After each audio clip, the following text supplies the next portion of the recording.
আমার ওটা এক ছেঁড়া বিয়ে করছে। বিয়ে করার পর কিছুদিন থাকি বউ না আইসি। এখন বউ বলি গেছে, এখন শাশুর পিতৃর ফেললা পড়েছে। হ্যাঁ, তোর মাও মোর বেটিক জ্বলায়, মোর বেটি তোর বাড়ি আর না যাইবি, মোর বেটিক তোর বাড়ি পড়ে না দিম। তখন এই ছেঁড়া ঘুরি আসছে। এখন বেশ কিছুদিন কাটি গেছে। এখন এই ছেঁড়া কী করছে, কবিরাজ ধরছে। ধরিয়া কইছে এন্তন ব্যাপার, মোর বউ না আইসে। এখন কবিরাজ কইছে, কয় ঠিক আছে, মুই একটা জিনিস দেম, জিনিস কোনা খবর রাখবে। খবর পাবো, কয় ঠিক আছে। দাদা তারপরে কবিরাজ দিয়েছে। কারণ এই ছেলেটা শ্বশুরবাড়ি যাইবি, শ্বশুরবাড়ি যাওয়ার সময় আপেল টাপেল নেছে।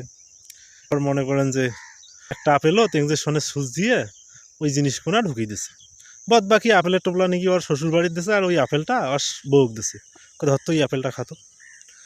এই বেশ ফের আপেল না খেয়া ওর মাক দিছে, ওর মাক দিয়ে ধরতো আর আপেল টাপেল মুই কিছু খাবার না।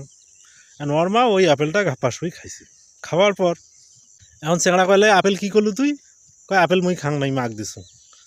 তারপর চেংড়া করে বাবা কাম বাজাইছে। তারপর এই চেংড়া চলি আসছে। কয়েকদিন পর ওর শাশুড় মোবাইল করে ওর বাড়ি যাওয়া ইসে করে, এক সময় না কই খোঁজে। চেংড়া তো বাড়ি ছেড়েই পালাইছে। তা মোর ভাতিজা এলা কয়েছে, ও তোর জামাইক নেবু তুই, এই জন্য তোর বেটিক পটে না দিচ্ছিল, এই বুদ্ধি করছিস। এখানে কথা আগত করলি তো হইলে। কারণ এলাকার মানুষ সবার কাছে হয় হয় ওইটাই ঠিক।